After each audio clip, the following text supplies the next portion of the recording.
संत मार्कुस के अनुसार पवित्र सुसमाचार अध्याय 6। वहाँ से निकलकर वह अपने देश में आया और उसके चेले उसके पीछे हो लिए।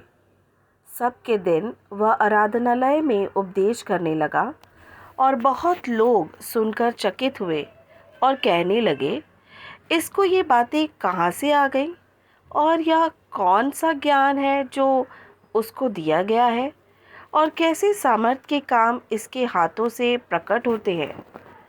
क्या वह वही बड़ाई नहीं जो मरियम का पुत्र और याकूब और योसेस और यहूदा और शमौन का भाई है? और क्या उसकी बहनें या हमारे बीच में नहीं रहती? इसलिए उन्होंने उसके विषय में ठोकर खाई। यीशु ने उनसे कहा कि भविष्यद्वक्ता अपने देश और अपने कुटुंब और अपने घर को छोड़ और कहीं भी निरादर नहीं होता। और वह वहाँ कोई सामर्थ का काम न कर सका, केवल थोड़े बीमारों पर हाथ रखकर उन्हें चंगा किया। और उसने उनके अविश्वास पर आश्चर्य किया और चारों ओर के गांवों में उपदेश करता फिरा। और वह बारहों को अपने पास बुलाकर उन्हें दो दो करके भेजने लगा और उन्हें अशुद्ध आत्माओं पर अधिकार दिया। और उसने उन्हें आज्ञा दी कि मार्ग के लिए लाठी छोड़ और कुछ ना लो, ना तो रोटी, ना झोली, ना पटुके में पैसे, परंतु जूतियाँ पहनो और दो दो कुर्ते ना पहनो। और उसने उनसे कहा, जहाँ कहीं तुम किसी घर में उतरो तो जब तक वहाँ से विदा ना हो तब तक उसी में ठहरे रहो। जिस स्थान के लोग तुम्हें ग्रहण ना करें और तुम्हारी ना सुने, वहाँ से चलते ही अपने तलवों की धूल झाड़ डालो कि उन पर गवाही हो। और उन्होंने जाकर प्रचार किया कि मन फिराओ। और बहुतरे दुष्ट आत्माओं को निकाला और बहुत बीमारों पर तेल मलकर उन्हें चंगा किया। और हेरोदेस राजा ने उसकी चर्चा सुनी, क्योंकि उसका नाम फैल गया था।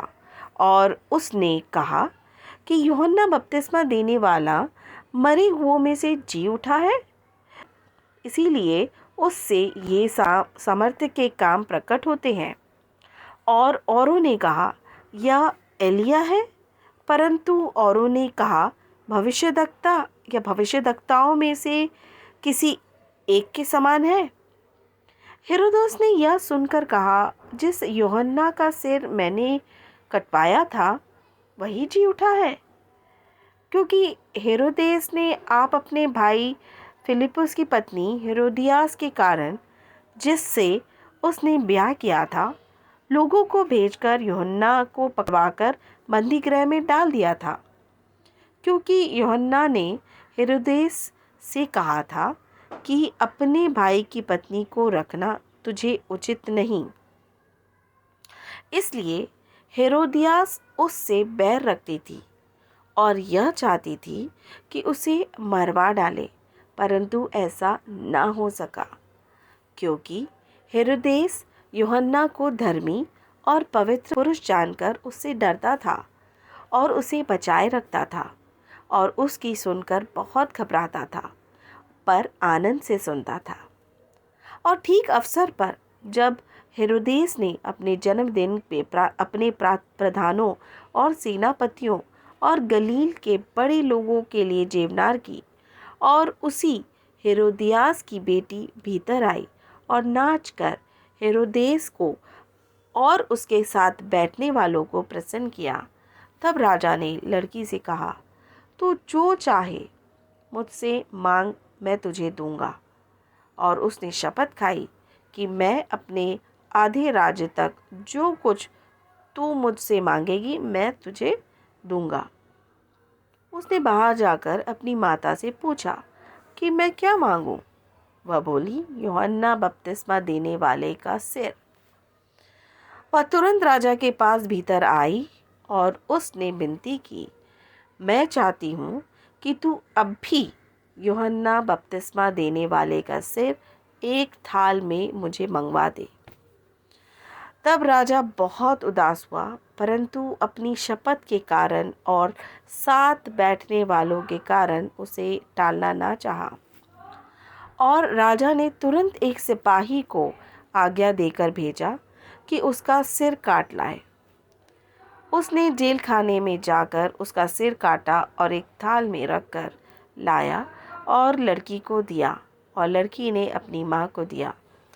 यह सुनकर उसके चेले आए और उसकी लोथ को उठाकर कब्र में रखा।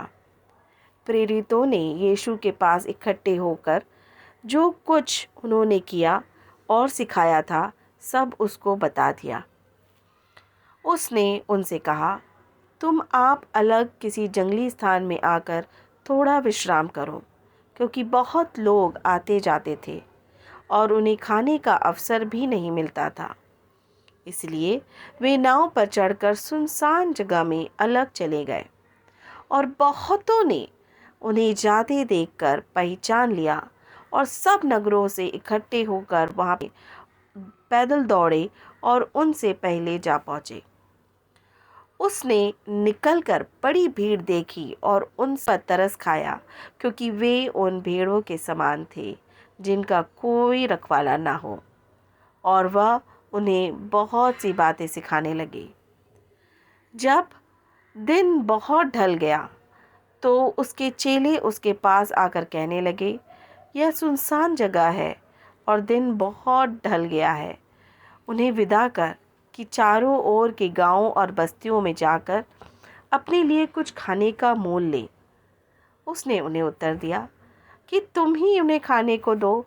उन्होंने उससे कहा, क्या हम 100 दिनार की रोटियां मोल लें और उन्हें खिलाएं? उसने उनसे कहा, जाकर देखो तुम्हारे पास कितनी रोटियां हैं। उन्होंने मालूम करके कहा, 5 और 2 मछली भी। तब उसने उन्हें आज्ञा दी कि सबको हरी घास पर पाती से बैठा दो। वे 100-100 और 50-50 करके पाती पाती बैठ गए, और उसने उन 5 रोटियों को और 2 मछलियों को लिया और स्वर्ग की ओर देकर धन्यवाद किया और रोटियां तोड़कर चेलों को देता गया कि वे लोगों को परोसे, और वे 2 मछलियां भी उन सब पे बांट दी, और सब खाकर तृप्त हो गए। और उन्होंने टुकड़ों से 12 टोकरियां भरकर उठाईं, और कुछ मछलियों से भी। जिन्होंने रोटियां खाईं वे 5,000 पुरुष थे। तब उसने तुरंत अपने चेलों को बरबस नाव पर चढ़ाया कि वे उससे पहले उस पार बैतसैदा को चले जाएं, जब तक कि वह लोगों को विदा करे। और उन्हें विदा करके पहाड़ पर प्रार्थना करने को गया। और जब सांझ हुई तो नाव झील के बीच में थी और वह अकेला भूमि पर था।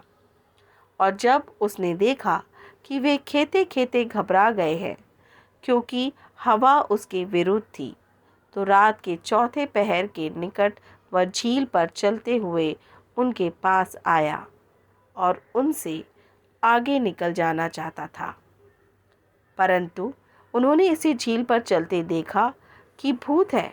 वह चिल्ला उठे, क्योंकि सब उसे देखकर घबरा गए थे। पर उसने तुरंत उनसे बातें की और कहा, ढाढ़स बांधो, मैं हूँ, डरो मत।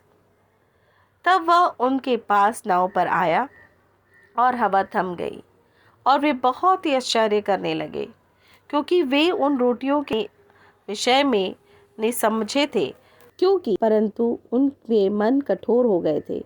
और वे पार उतरकर गन्नेसरेत में पहुँचे और नाव घाट पर लगाई। और जब वे नाव पर से उतरे तो लोग तुरंत उसको पहचान कर आसपास के सारे देश में दौड़े, और बीमारों को खाटों पर डालकर जहाँ जहाँ समाचार पाया कि वह है, वहाँ वहाँ लिए फिरे। और जहाँ कहीं वह गांवों, नगरों या बस्तियों में जाता था तो लोग बीमारों को बाजारों में रख कर उससे विनती करते थे कि वह उन्हें अपने वस्त्र के आंचल ही को छू लेने दे, और जितने उसे छूते थे सब चंगे हो जाते थे।